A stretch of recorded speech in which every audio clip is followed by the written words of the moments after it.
Hi guys, what's up? Ayan, pag-usapan natin itong reaction. Hindi naman lahat pero mas mag-emphasize tayo ngayon dito sa comment section. Yan, nag-react na po actually si Attorney Claire doon sa death wish, death threat ni Aiden. No? Walang directly pero very encrypted ang message. Maraming nakapag-decipher. Gaya nga ng mga pinakita na naming mga tawag dito sa mga ibang episodes ng reactions commentary natin. Makikita nyo naman guys, wala na dun sa gilid, no, yung chat. Kasi makikita mo yung pangalan dun ni Attorney Libayan. Diba?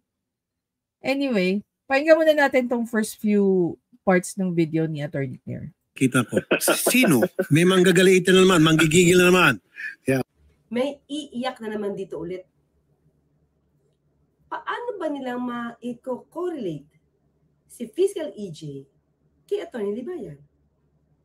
Alam naman natin na mainit ang dalawa sa kanilang naging debate patungkol sa age of sexual consent.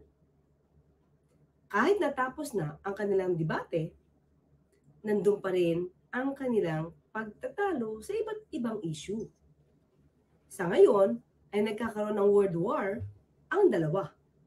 Kaya kapag sinabi nating Fiscal EJ at kumbaga yung susunod na word ay may iiyak na naman muli, ang tao, ang dating sa kanila, ang pinatutungkulan rito ay walang iba kundi si Atty. Randolph Libayan. Sino? May manggagalitin na naman, manggigigil na naman. Yeah, muna sen.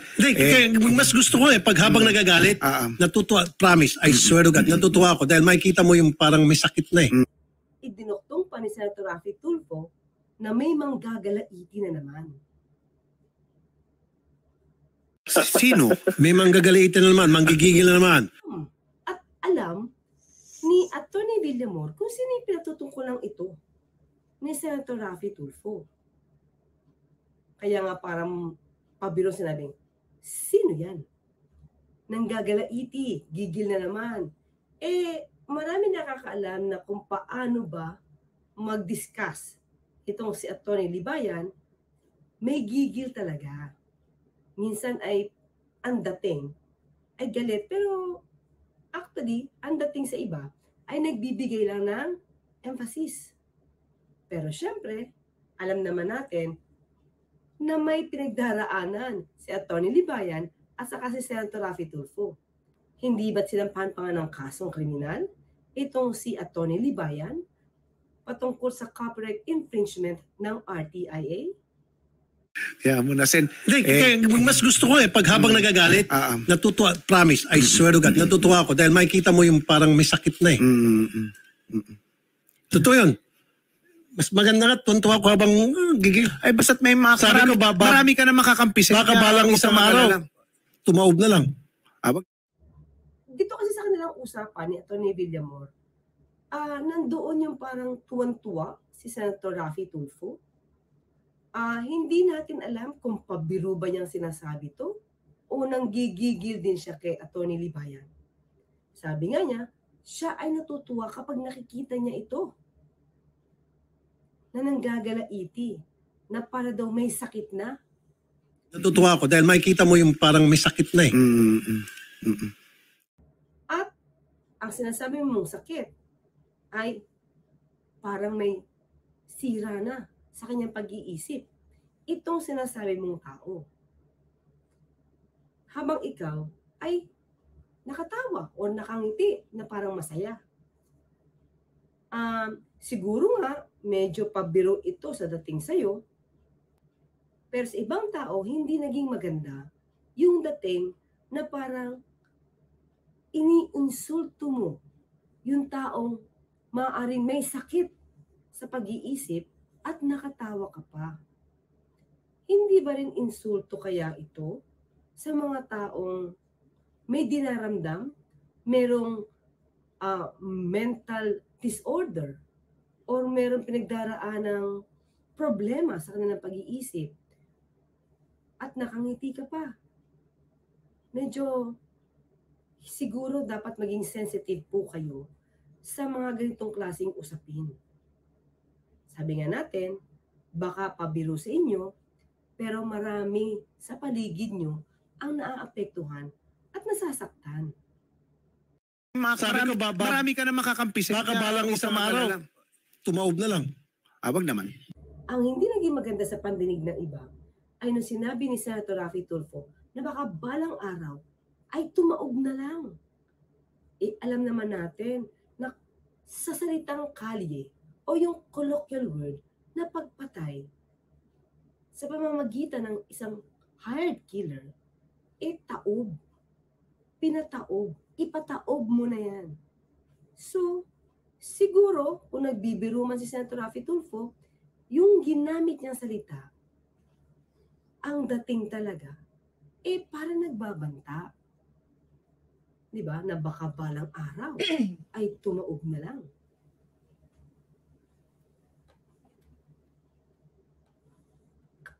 Kaya, bilang abogado, ang bilis ng reaksyon ni Atty. Villamor. Ang sabi niya, ay wag naman. So di ba parang ang dating kasi is, nandoon yung pagbabanta na ipapataob. Although siguro, wala sa isip ito ni Senator Raffy Tulfo. Hindi, dahil sa sobrang sama ng loob. I mean, sa sobrang... Okay guys, so mas malinaw pa sa sikat ng araw. No? Dinicipher ni Atty. Libayan, ngayon si Atty. Claire. Diba? Para sa kanya, ultimo nga si Atty. Villamor is hindi nagustuhan yung paggamit ni Raffy Tulfo ng salitang taob. Tapos, yung mga Tulfo fanatics, diba? Dapat sa inyo eye-opener na yan, sa totoo lang. No? Dapat sa inyo eye-opener na yan. Bakit?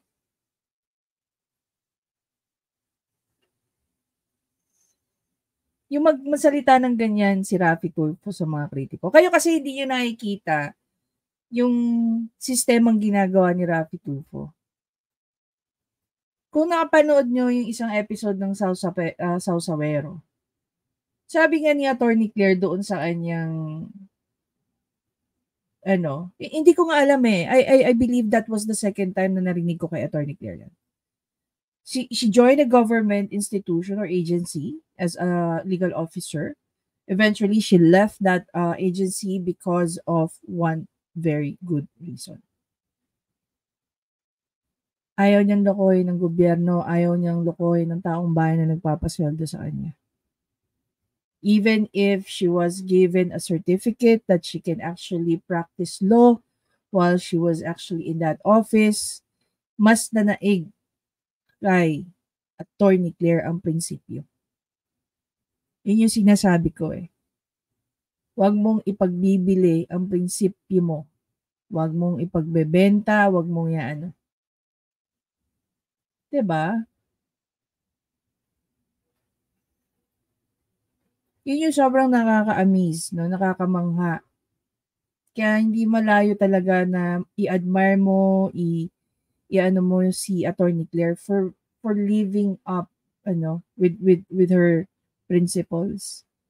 Na yung pinakapagkatao niya ay hindi for sale. Diba? Yan ang mga abogado. Yan ang mga abogadong masarap i-idolize. Diba? Tsaka come to think of it, kung nagawa niya nga yung mga ganitong klaseng salita, nabigay niyang salita kay Atty. Libayan, what makes you think na hindi niya kayang gawin kay Atty. Claire? Kung papansinin mo, 56,000 views na to in 9 hours pa lang. Kay Atty. Libayan nga, ilan views lang pero nanginginig na siya eh. Tingnan natin, compare tayo Punta tayo kay Atty. Libayan.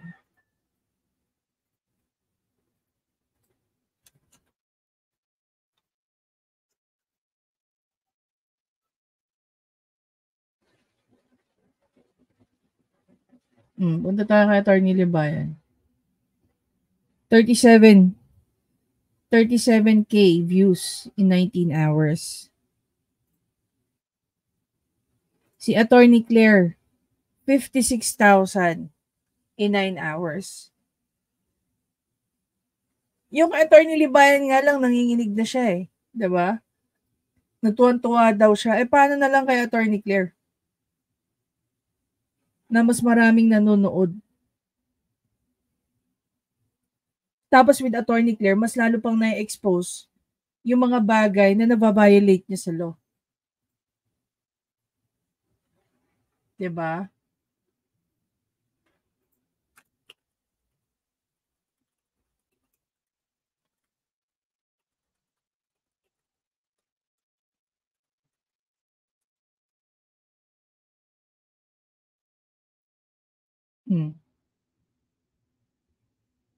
Alam mo tingnan natin yung mga comments dito kay Attorney Claire. You know, guys, we need to protect each other. No? Hindi dapat natin inaalaw yung mga politiko na ginaganyan-ganyan tayo. Unang-una, mga pasweldo yan ng taong bayan. And we're part of that. Sabi ko nga dito kay Attorney Claire, kung nagawa nila yan kay Attorney Libayan, easy lang din gawin yan sa'yo. Favorite topic ka rin nila. Sabi sa ni Attorney Claire, pag pinanood ng tao ang videos ko, di ko binantaan ang pagkatao ni Rafi. Batas lang tayo at GMRC. Dapat matuwa pa sila para sana maituwid nila ang mga mali nila. Here's the problem kasi dyan, Attorney Claire. Pag gumawa sila ng tama, nobody will gonna watch them anymore. Diba? Kung tutuusin, if you're going to observe, pag-aralan niyo yung channel ni Rafi Tulfo. If Rafi Tulfo talks about his life, his travel, and whatever, other than controversies, issues ng ibang tao, nobody watch them. Kakarampot lang ang nanonood sa kanila. Pero yung mga issue ng hiwalayan and whatsoever, yan, pinapanood yan. Diba? I remember having this discussion with my professor sa PFR. It was about, it was something to do with marriage articles about marriage Sabi ko sa kanya, tinanong ko siya, Go Justice, bakit iba po yung sinasabi niyo sa sinasabi ng abogado sa Rafi Tulfo in action? Ano sagot niya sa akin? Ito minsan yung nakakatawa sa mga professors kung lawyer. Sabi niya, ikaw ang nag-aaral ng batas. You should know better. See? So, mas na-challenge ka. Diba? Mas na-challenge ka.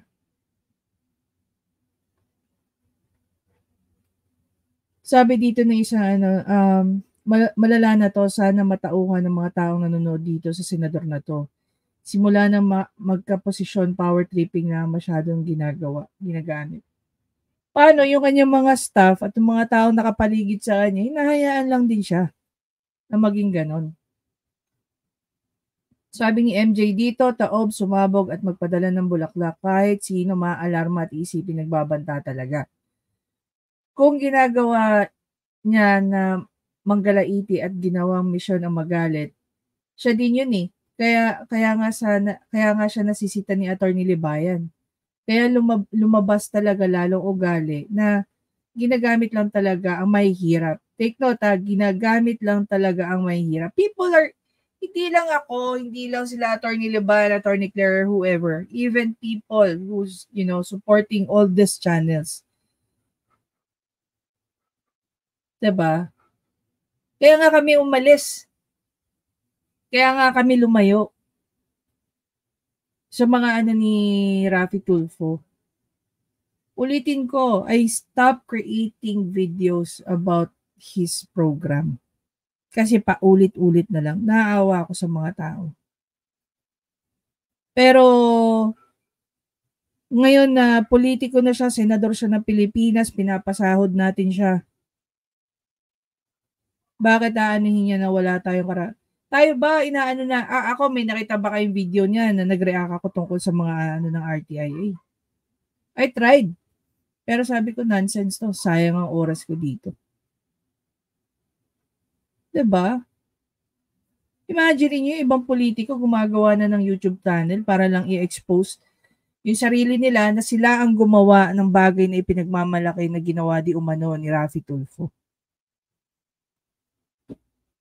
Yung sinasabi niyo na 13 years na yan na andyan. Si Raffy Tulfo lang ang nakapagpasulong ng Magna Carta. For the record, no?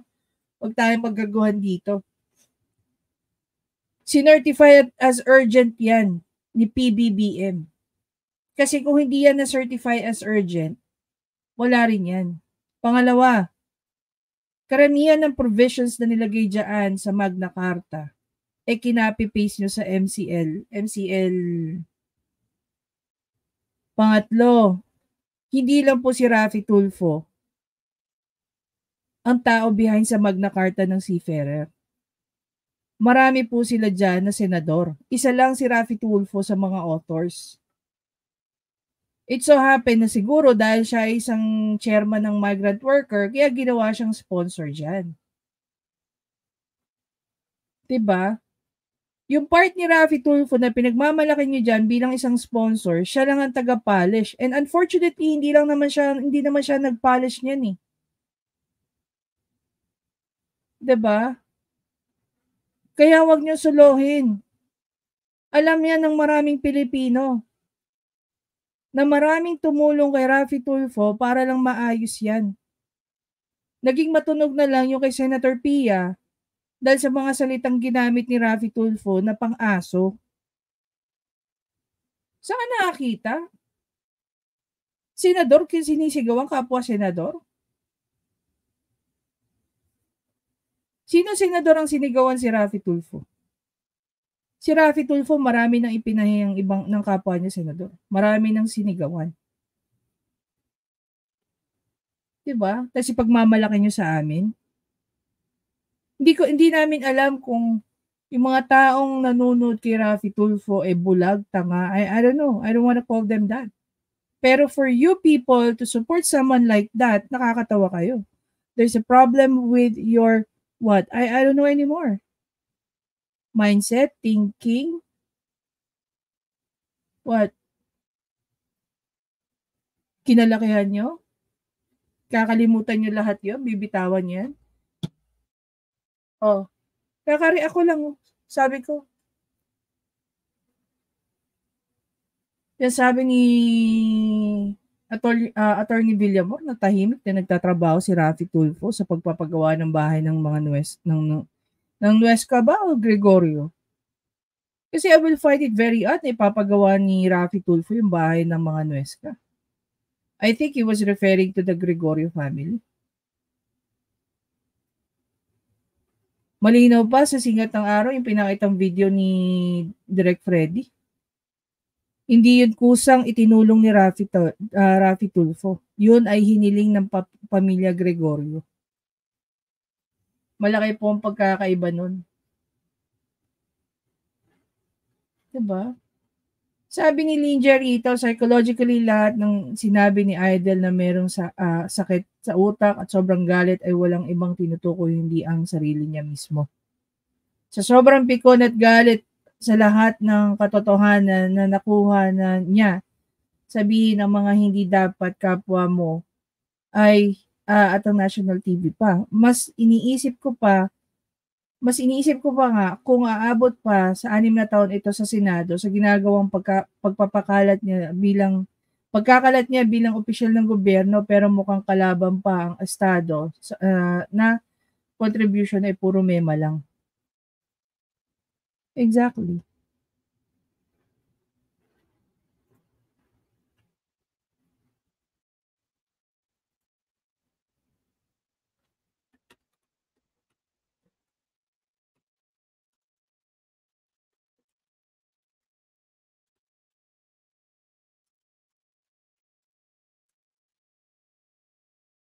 Yan, meron kasi akong paanong meeting. Sabi dito ni Ms. Rowena Harkins 6767, attorney sa mga followers ni Attorney Libayan at sa mga followers din ni Tulfo. It's too obvious naman kung sino ang pinag-uusapan nila kahit hindi pangalanan. Hindi lahat ng tao ay tanga. Marami lang ang nagmamaang-maangan. Kitang-kita naman sa gestures ni Senador na ito pati ang pagpapaikot niya ng daliri sa parte ng kanyang ulo kung paano siya tumira ng kaaway. Kaaway niya hindi lang sa salita. And for me, hindi ko masasabing pabiro ang pagkakasabi sa mga salitang binitawan niya. It sarcastically delivered the words. At kahit si Attorney Villamor hindi sumang-ayon sa sinabi niyang tumaob na lang, pati yung salita niyang sumabog na sa puso kung wala siyang ibang ibig ipakahulugan sa sinasabi niya, it's not the right term sa puso, kundi sana ay sumabog na ang puso. Tapos, nakuha pa talaga niyang sabihin na magpapadala siya ng bulaklak. 'Di ba? Sino ba pinapadala ng bulaklak normally? 'Di ba pag may nagkakasakit ang pinapadala natin mga prutas, pagkain, patay lang ang binibigyan ng bulaklak. By default, papadala ka ba ng prutas at mga kain sa patay na? Hindi, 'di ba? Normally bulaklak. I think he intentionally took the chance na bitawan niya ang salitang hindi niya dapat sabihin on air para maraming makapanood at makarinig sa kanya. Dahil sa mga dahil siya ay nanggagalaiti kay Attorney Libayan dahil nga kinikriticize siya. Angas kasi ng pinapairal niya marinig ng hindi pang sang-ayon sa mga gusto niya kahit mali siya. Sana lang kahit papaano makuha niya humingi ng patawad sa amin. Patawad at aminin niya ang pagkakamali niya. I really don't think that he will do that. No, I really don't think. You were right. Part of what you said, Ma'am Rowena, I agree to that. He intentionally did that. 'Di ba? Sa kanya rin nanggaling ng salita government official ka, so now he's one of them already, dapat hindi siya maging balat sibuyas. Actually, it's not about being balat sibuyas. Kung tutuusin, the criticism na he receives coming from us, that's really nothing to do. Kung tutuusin na, it's really nothing to do with him being a private person. No? Kung papanoorin nyo lahat ng mga naging videos namin, was it about his private life? Hindi. Yung mga ginagawa niya, ginusto niya yan, di ba? Ambisyon yan, maging politiko. Kasi kung hindi mo, ito lang, no? Come to think of it, guys, no? Excuse me. Nung bago-bago pa lang ang RTIA, kasama niya dyan si Nina. Dahil nga nagiging matunog na siya, inumpisahan nilang itry na patakbuhin si Nina. Saan? Sa Congress. Okay. Ngayon, siya na yung susunod. Kaya tama rin yung sinabi ni nag-work yung strategy nilang ganon. Gumawa ng programa, tumulong sa mahihirap dahil ang kanilang main market is yung mga mahihirap. Ma-capture nila ang favor ng mga mahihirap. So akala ng mahihirap, this person will really help them to a certain extent. Maybe, maybe not. 'Di ba? Pero kasi sa ating na hindi umaasa sa ibang tao, and we don't need the likes of Rafi Tulfo. Excuse me. One, we work on our own, and then second, dumadaan tayo sa proseso at kinagalan at nirespeto natin yung mga proseso na kailangan natin pagdaanan. Diba? To think, the other part din dyan is, pag lumapit ka ba kay Rafi Tulfo, it's ganyan lang ba kadali ang binibigay niyang solusyon? Hindi. Excuse me. Yung issue kay yung issue na kinakalaban niya yung anak ni Lucio Tan, anong nangyari doon? Umatras daw yung kinakalaban. Excuse me. Sorry So, yun lang guys. Alam nyo, pagdating sa sa broadcasting, mass communication, sa media, ang binibenta dyan, yung istorya ng tao. And doon nakakita na magandang opportunity si Rafi Tulfo. Excuse. Grabe, abo ko. Dahil nakita na maganda opportunity sa Raffy Tulfo. And it worked in his favor. Pero hindi niya nakikita yung negative part nun. Yung kakarampot na naitulong ni Raffy Tulfo, forever ng scar sa buhay ng iba.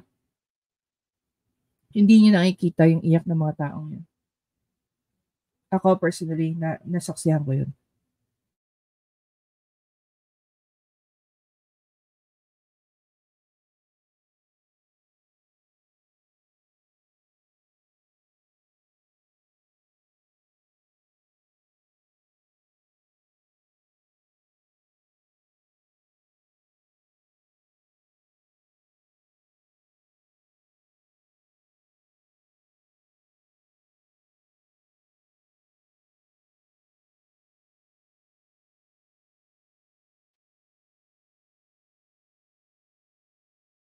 Sabi dito ni Nowelski, ang tunay na leader ay nag-iisip sa bawat salitang binibitawan ng kanyang bibig.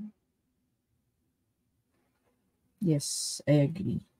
Sabi dito ni Clown Prince, in my opinion, I think it's not right to wish death to someone just because someone criticized you for the work that you do. As a senator, you took oath to serve the people and criticism is part of it. Otherwise, you will become a dictator of the country when you become a leader or the president. But I really doubt it, no? Tama rin naman si Attorney Claire. Of all the government agency, bakit hindi binabatikos ni Raffy Tulfo ang COMELEC? Diba? This is something that needs to be addressed. Sabi ni Brent, nakakalungkot isipin na parang nawala na yung dignidad na dapat alagaan ng isang senador. Sa susunod na senatorial election, dapat po nating salain. Sino ba ang karapat-dapat? Yeah, well, basically, Brent, parami na ng parami ang mga nag-iisip na voters. Marami na. And sobra, I think, God. Sabi ni JM 14388, it's a conduct unbecoming of a senator. Shame on him. Those who voted for him, sorry to say, you wasted your vote. You can this be brought up to the Senate Ethics Committee? If Zubiri has the political will, then you should look into this. Well, I hope so. Tsaka natatawa ako dun, guys, sa yan. Natatawa ako dun sa sinasabi ng ibang tao. Natatakot daw ang mga senador na sitahin tong si Idol dahil baka daw mawalan sila ng boto. Kung sino man nag-iisip nun ang tatanungan ninyo. Bakit? Every election, 12 senators ang binoboto. Do you really think kung si Raffy Tulfo lang ang iboboto, magraran ang Senate? Hindi siguro. Pero mas mapapabilib pa sa senator, no? Sa isang senador, ang mga tao, kung sila mismo, hindi nila tinotolerate ang mga gaya ni Raffy Tulfo sa loob ng Senate. Hindi nyo na nga binibigyan ng dignidad, hindi nyo na nga binibigyan ng kahit anong klaseng respeto yung mga resource person. Lalo-lalo na yung mga nakakasabay pa ni Idol. Nakikisabay din ng paninigaw, nakikisabay din ng kung ano-ano. Why like that? Sabi nga ng mga Arabic. Why like that, my friend? Diba? Kaya tuloy hindi kayo pinupuntahan dyan sa Senate eh. Kasi alam na nila kung anong klaseng pambabastos ang pagdadaanan nila sa inyo. Kaya lang kayo nag-i-invite ng mga tao is because in aid of legislation. Pero anong ginagawa nyo? Feeling nyo kayo yung mga justices eh. Tapos karamihan pa sa inyo, yung mahilig manigaw dyan sa loob ng Senate, wala namang kaalam-alam sa mga batas na pinupukol nila dun sa tao. Oh. Diba?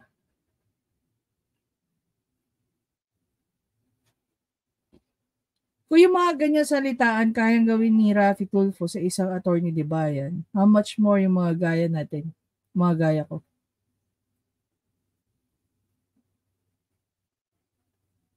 Kaya ako sinasabi ko, hindi malabo na kung ano yung ginagawa nila kay Atty. Libayan, gawin din nila kay Atty. Claire. No? Magdi-deliver din si Idol Rafi ng mga decipher, ng mga encrypted messages. Diba? Sana gayahin mo, Rafi Tulfo, si Atty. Claire. Nainisip niya yung ginagastos ng taong bayan para pasweldoin siya. Kaya inisip niya umalis. Dahil siya mismo may prinsipyo siya sa buhay. Ikaw, nasa loob ka na ng Senate, nandiyan ka pa sa Rafi Tulfo in action. Feeling mo ba namamatay na yung yung channel mo, na wala nang nanonood? Diba? You're not educating people. You're making money out of their misery. Let's just be honest with that. That's how I see it. Diba? Anyway guys, maraming salamat sa panonood. Maraming salamat din po sa lahat ng mga taong sumusuporta, hindi lang po sa akin, kay Atty. Libayan, kay Atty. Claire, kay Kaayo, kay Teacher Mark, kay Direk Freddy, at sa lahat ng mga tao na kasama nating lumalaban, sa mga politiko. No, I'm not only referring to Rafi Tulfo, sa mga politiko na ginagamit lang ang mahihirap para sa kanilang mga political ambitions. Huwag po nating hayaan yan. Una, dahil tayo nagpapasweldo sa mga yan. Pangalawa, wala po silang karapatan na kumitil ng buhay ng ibang tao dahil lang sila ay nakikriticize. Diba? Again, I'll see you in the next video. Bye guys.